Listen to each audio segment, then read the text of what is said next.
So it's not just Pornhub, right?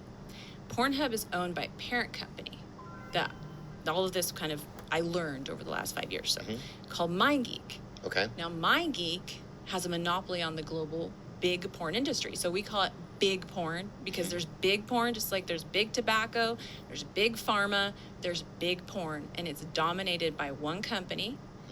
That company was called MindGeek. They rebranded to ILO to try to escape their reputation as peddlers of crime.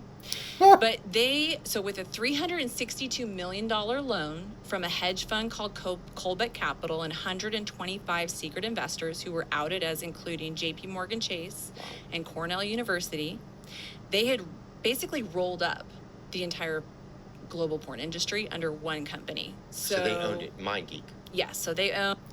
So, chiefs, are you all still with me here? This is a little wild. I'm not gonna lie. They were managing Playboy, Digital Playground, Wicked Pictures, Browsers, Reality Kings, pay sites, subscription sites, and then the tube sites. So Pornhub and its sister sites. So Pornhub, YouPorn, RedTube, TubeBait, GayTube, XTube, all the tubes. I could go on and on. Yeah. They own the most popular tube sites. So Vegan Tube, is that one? That's no time for jokes. And who owns MindGeek? So MindGeek was owned by a secret majority shareholder. So nobody knew who the owner of MindGeek was when all of this began. And were they in America? No, we found out. So we found them, through the course of this. There was an investigation called Hunt for the Porn King. So they're not an American company. So you start. If you're still watching, Chiefs, comment Hunt for the King. I'm not going to say the other word. On the Hunt for the Porn King. Right. So we discovered who was the secret majority shareholder of the company, and his name was Bernd Bergmayer, and he was in Austria, and he lived part-time in Hong Kong. And Bernd Bergmayer? Let's bring a picture of him up. Yeah, you can. I just want people to know there who he is. Jamie, pull that up. Who am I quoting?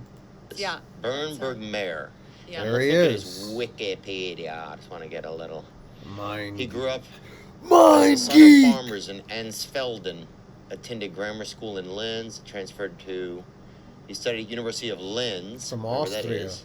He worked at Goldman Sachs in New York, became the owner of porn site RedTube in 2013. He sold to the site Manwin, now known as Alyo.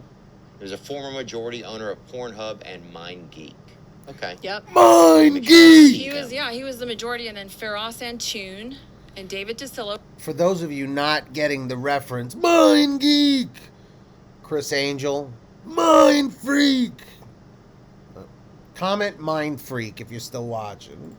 Were the CEO and the COO, and they were the minority shareholders, and they had kind of hidden themselves from the public as well for a really long time. Okay, and are these guys all from Austria? Are they all from a specific place? So Canadian. So the company is an international corporation.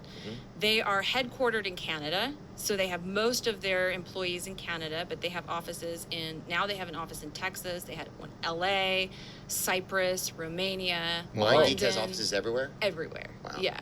So they are a multinational corporation, huge corporation, hundreds of millions of dollars a year, multi-billion-dollar corporation with a monopoly on the global big porn industry. And how much money was it bringing in a year? Yeah, they're estimating about $500 million wow, a year. Dude. The value of the company is multiple billions of dollars. Dollars? Pornhub was the flagship site, so this was the cash cow of the company. This is how not only are they making money on 4.6 billion ad impressions every day and all of the traffic they're getting, but they're advertising their pay sites on the free sites, right? So they kind of have this ecosystem where they advertise browsers on Pornhub and drive traffic to all of the other websites that they own. I thought it was Brazzers, which is crazy. I was just gonna say that. I was gonna say browsers, like a bra, But I always thought it was browsers. Not like I would know about that. Huh? I don't care. I mean, either way, it's bad. Yeah, content is king for the porn tube sites. You have to understand this, that it's about getting unrestricted, massive amounts of content so that they could get picked up in Google search results, so that they can drive massive amounts of traffic, so they can sell all those ad impressions and make hundreds of millions of dollars a year on free porn. Okay? Yep. Worst thing they could do is take content down from the site. But they started to delete millions of videos. They deleted 10 million videos and over 30 million images, basically in 24 hours. Wow. And what Financial Times called probably the biggest takedown of content in internet history. They deleted all of their unverified videos because they had no idea who was a child and like who was 16 and who was 18. Right. Who was, what was rough sex and what was rape. They had no idea what was consensually recorded and non-consensually uploaded, right? And so they took down. Dude, that just blew me away. I never considered that people could be uploading like crimes onto those websites. Yo, that is crazy, chiefs. Wow. Did you guys know that? I didn't. Let me know. That much content. Because they're worried about the money. Yeah. They wanted to woo the credit card companies back. Right. Is they said, okay, Sure. we have to do this. They basically deleted their site. Well, 80% of it at the time. Right. They had 30 moderators moderating the millions of videos on Pornhub. That's it. Now compare that with Facebook's 15,000 moderators, and they still don't have enough. These moderators, they were viewing between 800 and 2,000 videos per shift, clicking through those videos with this. Oh my God, imagine that job. Imagine that job. That's your job, to look through those videos, those specific kinds of videos. Wow. Sound off, just clicking through them, guessing. Like I call it the underage guessing game. Like this is a game of Russian roulette with people's lives. They're trying to guess who's 15 and who's 18, who's 16 and who's 19. Like nobody can do that on like even a pediatrician can't do that. Yeah, and what happens to your brain at a certain point after seeing so much traumatic stuff that Right. you were even like that should be a crime, and putting a employee through that. Well, I've spoken to those, and some of those employees I call friends today because Really, have they said that they've seen some? It's been really intense. Their conscience was pricked. Oh, and I'm sure. They came forward, and I've spent. Not sure that word was the best one to use to describe that. I don't think so. Hours and hours in person and online and on the phone, speaking to them, trying to understand how all of this worked. And one of them is especially dear to me, and he told me that it was so hard on him to do this job, but he needed the money. And he was abused as a child. He was sexually abused as a child. Wow. So it was especially hard for him to do this. But I think You that's almost wonder why he went and did it. It's like you could find something else to do, probably. I mean, not calling him out, but it's like maybe yeah. there's some weird thing that's created there too that like. I don't know. I But I know. appreciate what he did in coming forward. So this is the company. This is who we're kind of coming up against, right? And so all of this started to take off and go viral, and victims are coming Insane. forward, whistleblowers. I told you about the former owner who came forward. His name is Fabian Tillman, and he was called the Zuckerberg of porn. He's okay, the let's one. bring him up. I just want to get I want to put a face to these guys. Fabian Tillman. Pull that up, Looks Jamie. Danish, It's huh? Thy.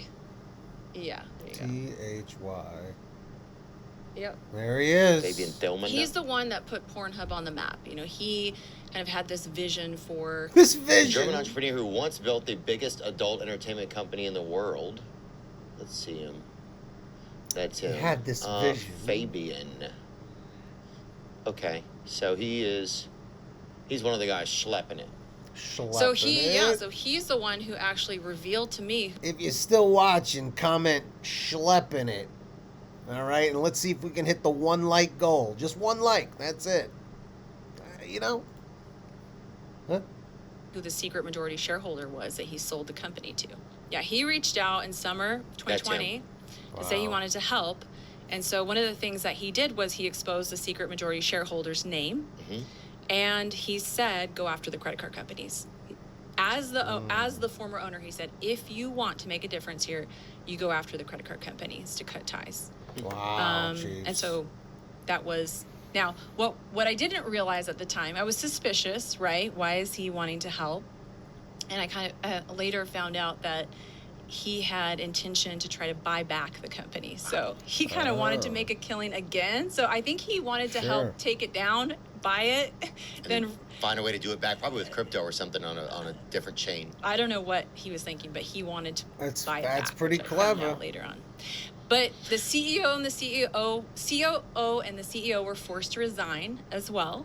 And today they're being sued by nearly 300 victims in 25 lawsuits, including multiple class actions on behalf of tens of thousands of child victims. And they're doing amazing in the courts. So much more evidence has been uncovered in legal discovery. So discovery is this amazing tool. When you engage in a civil lawsuit, the court gives you permission to get behind your opponent. So you can get their text messages, you can get their emails, you can get, and so much has come out of the complicity. Like you just. This is P-Hub Gate, I guess you could say. Just couldn't believe. The site is still online. You know, it's been purchased now. They're trying to do this whole rebrand. So it was sold as a distressed asset to a company that they created themselves to buy Pornhub. Okay. And they are called Ethical Capital Partners. Wow, what a name. Ethical Capital Partners. And who are the main bigwigs in that company? Do we know? Yes, we do. They have themselves online. You know, the guy that's out there kind of trying to do this whole rebrand of Pornhub, like we're Ethical Capital Partners. His name is Solomon Friedman, and he is a criminal defense attorney. So is he really? A Jewish guy from where? Where's he from? Canada. Maybe he's Jewish. He's from Canada. Yeah. There so he he is. wants to rebrand and just make it more ethical? Well, I mean, that's what they're Solomon saying, Friedman. right? They're saying they call themselves Ethical Capital, yet at the same time, He's gonna save the you know, they world. didn't- So Ethical Capital Partners, there's still stuff out there that's not supposed to be there. Yes, they still haven't actually implemented the preventative policies. So what's necessary. ethical about it? It's just a farce. I mean, it's just, you know, and that's why I think it's so important to sound the alarm on this rebrand, because from a victim's perspective, like this is also a miscarriage of justice for them to go out there and try to resuscitate Pornhub's brand to say, oh, we're Ethical Capital. Listen, the men who made that decision to have 30 moderators just guessing what's rough sex and rape, guessing, and they guess wrong all the time. They were skipping through 2,000, you know, thousands of videos per shift. And they're still running Pornhub today. I still just can't believe that that's a job. It never even went through my mind to see, like, what do you do for a living? I sift through adult entertainment videos. That's what I do all day long. And it's like, whoa, that's a great job.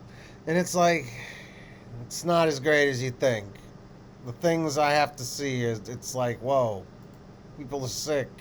So they're still on the 6th floor Aquamarine Montreal Tower of that corporation running Pornhub today. Yes, the CEO and the COO were forced to resign, but they have the same CFO.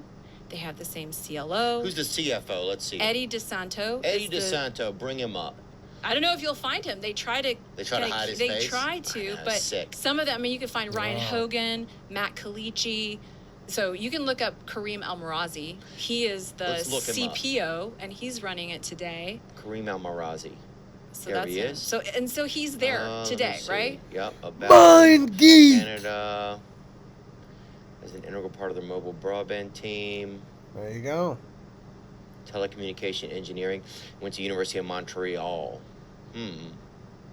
So they're still running. They're just trying to rebuild this company and still make money. Well, so I mean, what I'm saying is like Ethical Capital, right? If they were coming in and saying like, we're going to rebrand, we're going to do this new thing, why would you still have the same men responsible for the decisions that destroyed the lives of countless victims just running the site today? That's why it's like, it's just a farce. Like, it's not real. It is a farce. Yeah.